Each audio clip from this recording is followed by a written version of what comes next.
Saludos, ¿qué tal? Muy buenas noches y bienvenidos una semana más a Conexión Cantabria, como siempre, para analizar esa actualidad regional y también vamos a hacer hoy económica que nos está dejando estos días. Llegamos a este 21 ya de enero, estamos llegando al final de este primer mes del año con un gobierno PSOE-Podemos y con un gobierno que ya está dejando sus primeras polémicas. La que más en actualidad está es la del PIN parental. La derecha, Partido Popular y Vox están a favor del PIN parental y la izquierda, como no, están en contra. Y sorprende también que Ciudadanos esté en contra del PIN parental, porque si se denominan, como se denominan ellos, un partido liberal, deben estar a favor del PIN parental y a favor de la educación libre. A pesar de todo, Ciudadanos en contra del PIN parental, y de hecho una encuesta del Español señalaba que más del 73% de los votantes de Ciudadanos estaba a favor de ese PIN parental. Un error que le puede seguir costando caro a Ciudadanos. Y entre otras cosas de las que hay que hablar y que son polémica, son aquellas económicas. Tenemos un ministro de Consumo de Izquierda Unida, Alberto Garzón, del Partido Comunista, todo hay que decirlo, donde ha salido a relucir bastantes tweets y le han preguntado por ello, que su modelo de consumo es un país como Cuba, pero también llama la atención la intención del gobierno, del nuevo gobierno, de, por ejemplo, subir el precio, subir los impuestos a lo denominado comida basura o, digamos, a la alimentación menos sana. También va a subir el precio del diésel, también va a subir el precio de la bombona de butano. Aquí podemos ver un poco cómo estas medidas no van a afectar a las grandes fortunas de nuestro país, en cambio sí lo pueden pagar las familias que tienen ingresos, a esas familias que pertenecen a la clase media. Y para analizar esta situación económica, lo que nos puede esperar en los próximos años, no quiero decir 4 años porque es una incertidumbre cuánto puede llegar a durar este gobierno de Partido Socialista y Podemos, vamos a analizar ese escenario económico en el reporte económico con Alfonso de la Mobenaite. ¿Qué tal, Alfonso? Muy bien, muchas gracias. Buenas noches. ¿Qué tal estás? No sé si he atinado bien un poco en esa pequeña introducción, Bueno, porque da para mucho más que vamos a estar analizando a lo largo de esta media hora. bueno, tú atinas y dices lo que te plazca. Como dijo aquel, usted pregunte lo que quiera, que ya le responderé yo lo que me dé la gana. Pero bueno, al hilo de lo que planteas en cuanto a la formación del nuevo gobierno, pero yo creo que es conveniente, y así lo pienso, que antes de analizar hasta dónde o por dónde nos puede llevar y dónde podemos amanecer o aterrizar, yo creo que es conveniente, aunque entraremos en eso indudablemente, yo creo que debemos entender y repasar cómo están las cosas en España, cómo estamos en España en estos momentos. España está en una situación muy delicada. Hace un par de meses, aquí mismo, tú me preguntaste si España estaba en crisis y yo te dije que no estaba en crisis. Y hoy te reitero de nuevo que España no está en crisis, pero debemos analizar toda una serie de indicadores muy preocupantes de cómo se encuentra la situación. Lo primero que debemos ver es la deuda del Estado. Estamos hablando del 97% del PIB, más o menos 1,3 billones de euros. Es que esto son palabras o números llenos de ceros, con muchos ceros, 1,3 billones de euros. Pero es que además de la deuda del Estado nos encontramos con la deuda externa, que es pública y privada, de las dos formas, de los dos sitios, y ahí estamos con una deuda de 2,1 billones de euros, que viene a significar el 171% del PIB.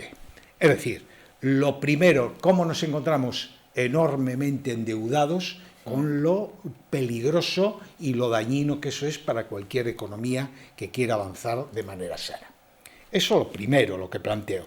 En segundo lugar, algo que podemos ya medir, que es la desaceleración económica, que se ha producido en este año 2019, que hemos finalizado recientemente, hace 21 días. Bien, se empezaba el año con las previsiones del gobierno, de las estimaciones más importantes de un crecimiento entre el 2,6 y el 2,7% del PIB. Eso en sí mismo era un crecimiento magnífico, inferior, por supuesto, a crecimientos superiores al 3 que se habían producido en los años anteriores, pero un 2,6, 2,7 era un crecimiento magnífico. Pero ha llegado la realidad son los datos contrastados en diciembre, que ya se venían viendo a lo largo de los diferentes trimestres, y ahí nos encontramos que al finalizar este año 2019, España ha experimentado un crecimiento del 1,9. El 1,9. ¿Qué tiene de malo el 1,9? Una cosa en sí misma, que creciendo por debajo del 2, España no crea empleo. Creciendo por debajo del 2, España no crea empleo. Y hemos crecido al 1,9. Y este descenso significa, de enero a diciembre, en un año, que podemos estar hablando de un descenso del PIB de entre el 26 al 28%. Y cualquiera de nuestros oyentes televidentes, puede imaginarse lo que es la actividad de su empresa o los ingresos de su casa, que uno haga unas previsiones, pero tenga el 26, 27, 28% menos, todo lo que eso significa. Por ejemplo, podemos decir que estamos ahora, ya acabando el mes de enero, que los datos que vamos a recibir del desempleo, del paro, van a ser negativos, por ejemplo, el próximo mes de febrero respecto a lo que es enero, por lo que has dicho. Van a ser negativos, van a ser sin duda y desafortunadamente negativos. En España lo que tenemos es un paro superior a los 3 millones, en Cantabria, en nuestra comunidad, hay 37.000 desempleados, que es una cosa tremenda, y unas tasas de actividad que hemos hablado aquí mismo, que es que se encuentra la clave, y unas tasas de actividad en España del 58% de media. Todas las personas en edad de trabajar entre los 16 y los 65 años trabajan el 58% en España, pero la media de Cantabria es del 55%. Es decir, es claramente inferior. ¿Qué significa esto? Que la economía de España, además del endeudamiento tremendo, tiene una enorme debilidad, que son muchos parados y muy poca gente trabajando. Muchos parados y muy poca gente trabajando. En la realidad, lo que hay que ver es que un país se sustenta sobre la gente que trabaja en la economía productiva, en la economía privada. Vamos a ver unos números o unos datos, y atención a ellos porque son escalofriantes. Miren, España tiene 8,9 millones de pensiones mensuales. He dicho pensiones, no pensionistas. Pensionistas, algunos menos, pero hay 8,9 pensiones porque algunas son complementarias. Una pensión de viudedad y otra de jubilación. Eso lo puede tener una persona, no alcanzando determinados límites, pero bueno, 8,9 millones de pensiones, no pensionistas. Pero vamos a otros datos, y atención a estos, por favor. 18,9 millones de ocupados. 18,9 millones de ocupados. Bien, los ocupados, la gente que trabaja. A estos ocupados vamos a quitarles 3,1 millones de parados. Son personas que están paradas. Por lo tanto, los ocupados, los activos parados, y les quitamos. Al decir 18,9, a eso le unimos otros 3,2 millones de empleados públicos, en su más amplio sentido del término. Bueno, pues cójame usted esta cifra de 8,9 millones de pensiones, 3.100.000 parados y 3.100.000 o 3.200.000 empleados públicos. Eso significa que hay 14,8 millones en España que son improductivos. Y digo lo de improductivos, consciente de ello, y si molesta, que moleste. Los parados, las pensiones, los empleados públicos. Bien, pues estos 14,8 millones de improductivos tienen que ser sostenidos, son sostenidos de hecho, por 13 millones de personas ocupados en la economía privada productiva. Esa es la realidad existente. Entonces, si tenemos el Estado con el 96% del PIB endeudado, si tenemos la deuda externa, incluido público, privado y demás, con 2,10 billones de euros y el 171 del PIB. Si tenemos, además de eso, una desaceleración que sitúa el umbral de crecimiento por debajo del 2, el 1,9, y a partir del 2 no se crea empleo. Si tenemos 8,9 millones de pensiones todos los meses, si tenemos 3 millones de parados y si tenemos 3.200.000 empleados públicos, todo eso tiene que ser esa enorme máquina, ese monstruo voraz de gastar recursos, tiene que ser alimentado por 13 millones de personas en la economía productiva. Bien, pues dígame usted cuál es el futuro que nos, y permítame, sí, que nos espera. Añádale a usted una cosa que nos va a coger por el medio y donde poco, por no decir nada, podemos hacer. Brexit, China, guerra de Irán, es decir, vamos, guerra, conflictos de Irán, lo que se ha producido, pues un programa tremendo y un panorama muy preocupante el que se avecina y al que difícilmente se le puede encontrar una salida inmediata si no es tomando decisiones radicales que evidentemente por la conformación de este gobierno van en sentido contrario. Hay que tener miedo a estas diferentes declaraciones de intenciones que está realizando el actual gobierno PSOE-Podemos. Hablamos, lo que he dicho en la introducción, diésel, bombona de butano, por ejemplo, que nos puede costar más la cesta de la compra. También ese aviso de Bruselas con el tema del gasto público que se va a estar vigilando. También y otra cuestión que me hago, y esto es aparte,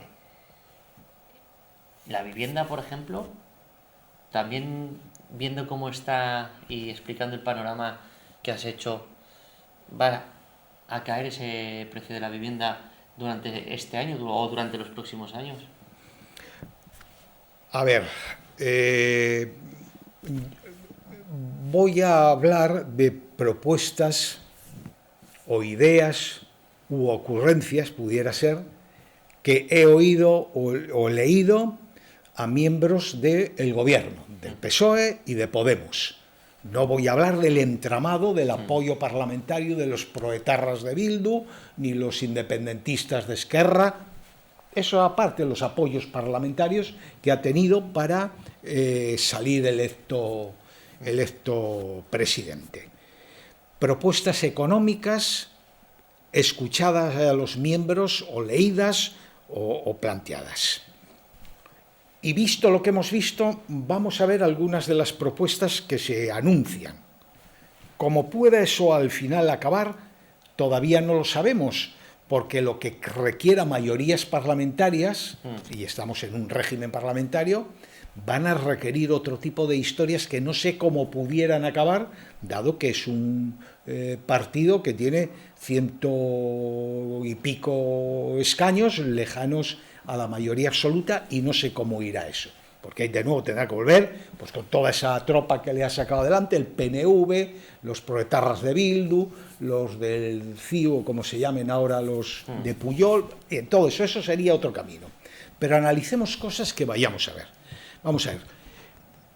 Cuando el señor Rodríguez Zapatero abandona el gobierno, deja a España con 6 millones de parados y una tasa de paro del 26%, más o menos.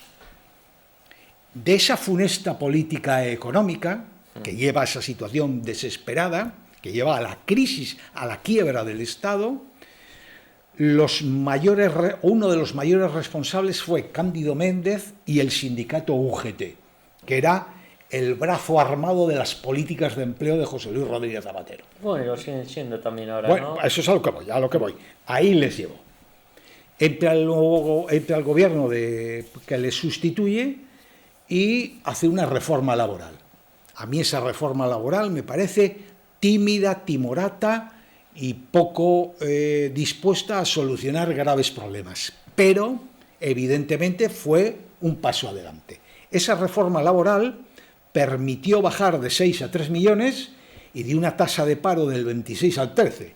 Evidentemente, no es para estar contento, ni muchísimo menos, que es el gran drama desde mi punto de vista que hay en España, que es el paro, es lo que impide al país desarrollarse. No es para estar contento, ni muchísimo menos, con esos datos que son aterradores, pero evidentemente es mejor tener una tasa del 13 que del 26. Bien, ahora vuelven de nuevo UGT, a cuyo secretario general he leído ayer o antes de ayer decir que los políticos que están por el golpe de Estado presos no son un problema, sino parte de la solución. No comparto esa opinión, ni tales acuerdos. Eso es lo último que he oído.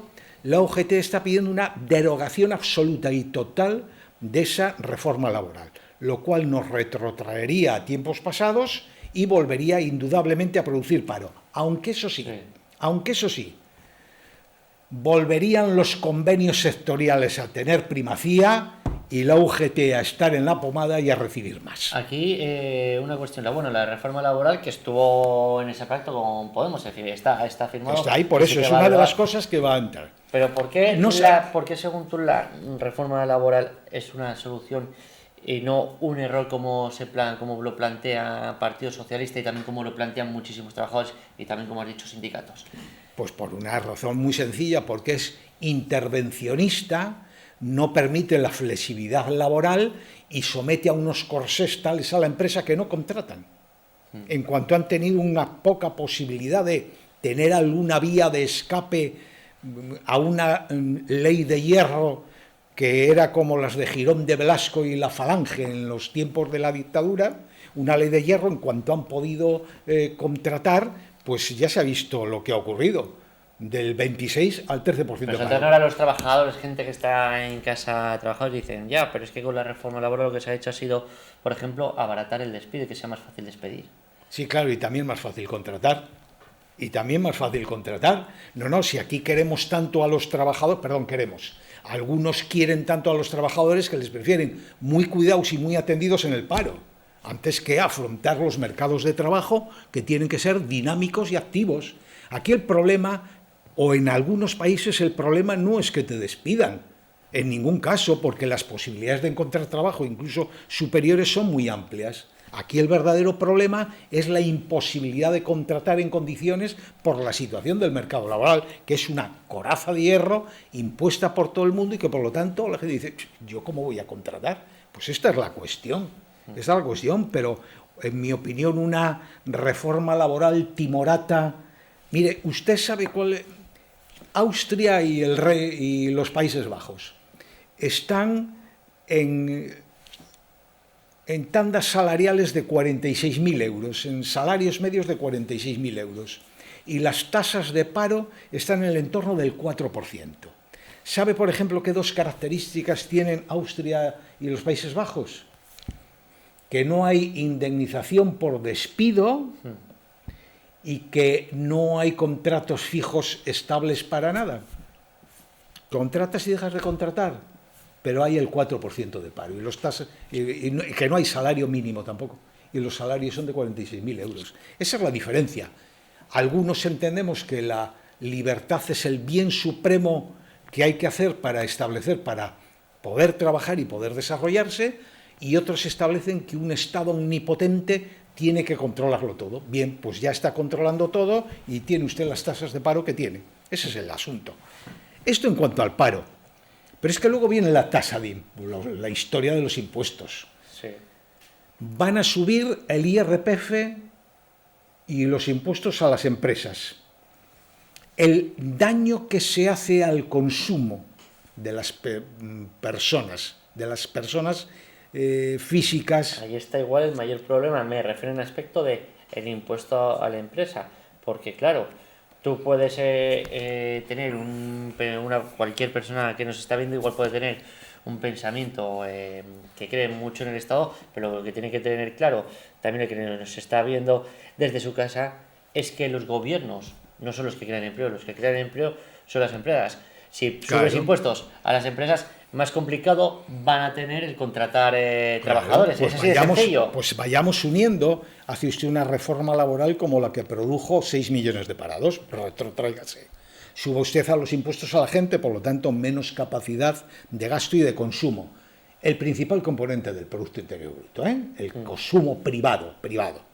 Suba usted los impuestos a las empresas, pues menores inversiones. Bien, pues añada usted las tres cosas y iremos de maravilla. En sentido contrario, claro está.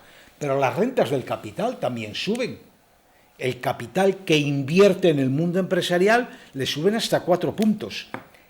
Y esto en cuanto a lo existente, porque lo que se demuestra y viene a plantearse es que las comunidades, lo que se plantea en España es un infierno fiscal, en que todos estemos absolutamente acogatados por la presencia absoluta del Estado, porque se van a inventar y anuncian el invento de impuestos para la banca, para las petroleras, la tasa Google, que es a la que se ha venido a denominar así en sentido coloquial, las transacciones financieras, la llamada tasa Tobin, que este buen hombre tuvo una ocurrencia así algún día, que no lo ha planteado nadie ni ha intervenido nadie, pues bueno, pues ellos parecen que es él. Los impuestos verdes, no sabemos lo que son los impuestos verdes, qué significa eso. Y el último y enorme gran error, el aumento del salario mínimo a niveles que va a suponer costes empresariales del 25% con respecto al anterior. Traducido a Román Paladino eso, más paro entre los más débiles, porque evidentemente los directivos de empresa, los ejecutivos, los ingenieros, toda la gente que puede aportar valor añadido al mundo empresarial, eso del salario mínimo no va con ellos. Vayan ustedes a las personas, a las capas más débiles y con menos sentido de productividad que existen y verán quiénes se van a ir al paro. Y si no están conformes con esto que yo les estoy diciendo, váyanse a los datos del desempleo y miren los niveles de desempleo en función de los estudios de las personas paradas. Y verán que la inmensa mayoría de las personas que se encuentran al paro son los que o no tienen estudios o están en estudios primarios. Por lo tanto, son los más débiles, los más parados y los que se van, los más parados, los que tienen mayor porcentaje de paro y son los que se van a ver afectados por esas subidas de los salarios mínimos donde simplemente no les van a contratar. La cuestión ahora es la siguiente, y vuelvo con el tema de clases medias. Dicen que los que más tienen más van a pagar en impuestos. Bien, eso esto ha sido es cierto siempre así. con las de... Eso siempre ha sido así, quien más ha tenido, más ha pagado.